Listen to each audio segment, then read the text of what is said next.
I am in the process of training for a 2-month-long international bouldering trip, which means over the last couple of months my training has been ramping up quite significantly. And today I'm going to show you guys exactly what that looks like. Pretty much every single climbing day starts off exactly the same. I head over to the hangboards and I just start loosening up my shoulders by hanging around. I mainly do some one-arm hangs, maybe some pull-ups, some arm swings, and anything that's just going to start to get the blood flowing. How long I spend warming up here really depends on how I'm feeling that day. If I'm feeling pretty fresh, it might not take me that long, but if I'm feeling sore, I might spend a little bit of extra time just to make sure my body's getting moving and blood flowing and that nothing feels particularly tweaked before I move on to the rest of my warm-up and actually start climbing. Warming up is definitely one of the most important parts of my day, so I try to take it as seriously as I can. Now, I'll mention here that you won't see me doing any lower body warming up in this video, and that's because I normally do some yoga or stretching at home before I get to the gym, and I didn't include that here, but that is something that I try to make a part of my warm-up consistently. I generally don't set a specific amount of time to get myself to warm up, I just go by feel, and that's because every day is kind of a little bit different. Some days I'm fresh, some days I'm third days on, and depending on which, I might take a little bit longer or a little bit shorter. But the main thing I'm looking for is just to make sure that I'm not feeling tweaky, and if I am, that I find a way to work those out. And if that doesn't really work out, then maybe I'll either make sure that my session's a little bit shorter or lighter or not as intense. But that's mainly my objective when I'm warming up, just to get moving, make sure that I'm breathing well, and to make sure that my whole body feels loose. Once I've done enough easy boulders, that's when I'll generally start to try something a little bit harder, like this black pink tag. And once I'm feeling warm, I really want to make sure that I can actually start to pull on my fingers, and this is when I get a good sense of how strong I'm feeling for the day. I was actually a little bit surprised on this black climb as to how bad some of the holds were, but I was also equally surprised that my body felt pretty good latching onto some of these holds, even though they were open-handed, slightly slopey crimps.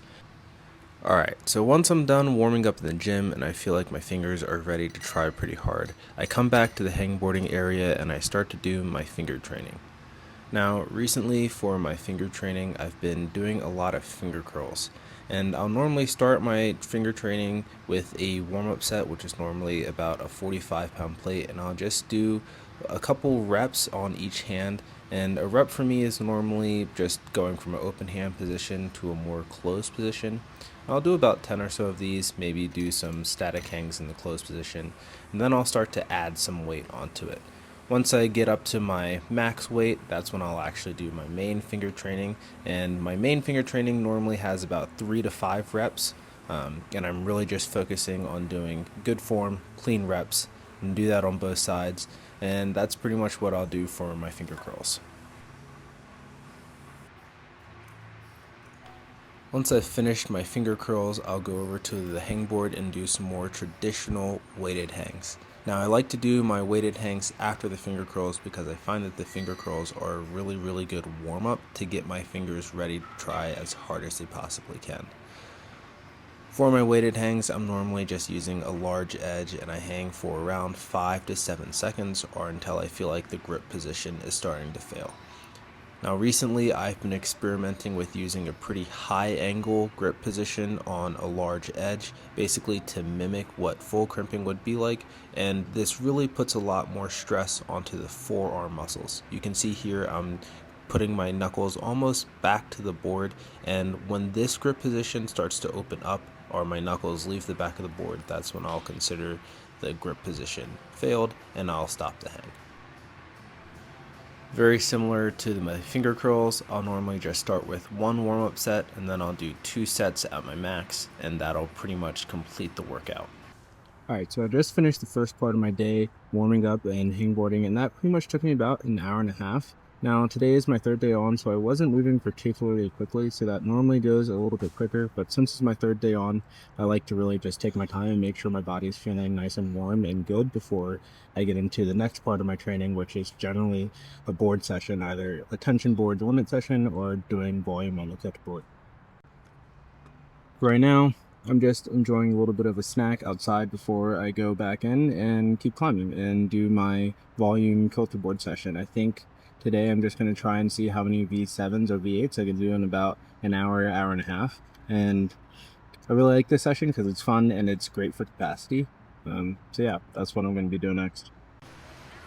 At this point in the day, I'm ready to get into the bulk of my training. Today, my main goal was to train capacity on the kilter board, and I wanted to do this by just doing as much volume I could, mainly in the V8 grade range. I started out by warming up on this V7, and after that I started doing some harder problems. I don't think I can show you guys all of the problems I did, but I wanted to share at least a couple of my favorites from the session. It was kind of hot and a little bit grimy today, but I was really psyched on what I was able to do, even though it was third day on and I was already starting to feel quite a bit tired from some of my other sessions.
Alright, so I just finished my kilter board session and now I'm back outside, just took a break, had lunch, and I think from here what I'm gonna do, I have like a couple of errands to run, then I'm gonna head over to the South Main Gym, which is like 5 to 10 minutes from here. Same, like it's still the front, but just 10 minutes south.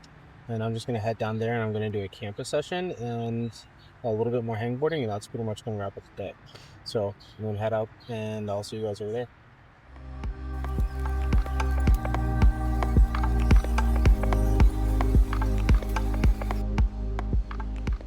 Alright, I made it to the spray wall here at Soma. I realized that my mic wasn't on earlier when I was kilterboarding, so hopefully this sounds better. But my main goal for right now is just to do some 15-minute circuits, like campus circuits, and that's pretty much how I end my day, and then I'll do a little bit of hangboarding, and that'll be a wrap. I started off my campus session by doing a 15-move circuit that I created quite a while ago at this point. Today I actually modified it just to make it a little bit harder because my last session I did the circuit pretty easily. I'm not really sure exactly what the grade is, but if I had to guess, it's probably somewhere in the V9 territory. But that's one of my favorite things about climbing on spray walls is I can always change problems I've created in the past to be a little bit harder or a little bit easier depending on my needs for the day. This is my very first go on the circuit, which I always find fun because I hadn't tried some of these moves before, so it felt a little bit new.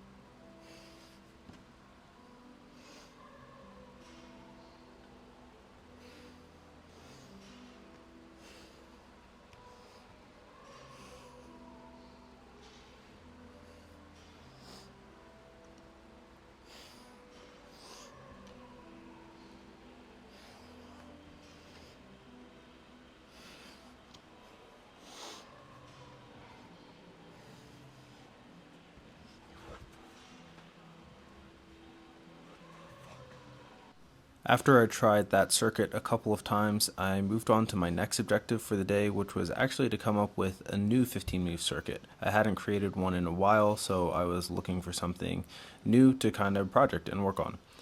I started off by coming up with this kind of crazy sequence, which would be a paddle dyno to a jug. And after trying it a couple times, I kind of realized that it wasn't really going to work, and it was also dangerous because I almost flew into the window one time. So after I moved away from that idea, I just started connecting some other ideas, and it always takes a while to create a 15 move circuit, but I really find it enjoyable. I used to be a route setter, and I feel like this is kind of one of the only times I can still use my route setting skills to create new, fun, and interesting projects for me to work on for training. To create circuits, I generally just try and break them down into a couple different sections, normally the beginning, the middle, and the end, and I'll just play around on different holds, do a couple different moves until I find a sequence that feels like it's at the right difficulty. It takes a while, but it's really, really worth it in the end, and once I find a sequence that I feel like works pretty well, I'll generally rest a little bit and then I'll try and put it together. This is my first attempt from the bottom, and it probably took me about 30 minutes to an hour to come up with the whole circuit, so I was feeling pretty tired at this point, but I really wanted to give it a go because what I ended up coming up with was pretty fun. The circuit's pretty powerful, and I think it's going to be one that I keep in rotation for quite a while. Anyway, this is how it went.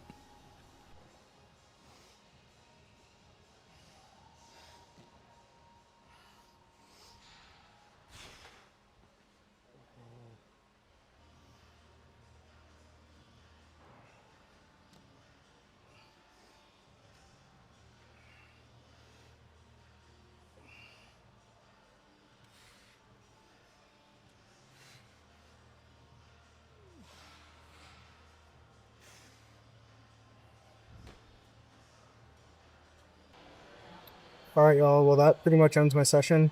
I hope you enjoyed following along today. I think I'm too wrecked to even end my session with some cool down hangboarding, so I think I'm just going to go home and eat some food and maybe do some light hangs later. But I hope you guys enjoyed following along, and look out for the next video. If you have any questions, just leave a comment below.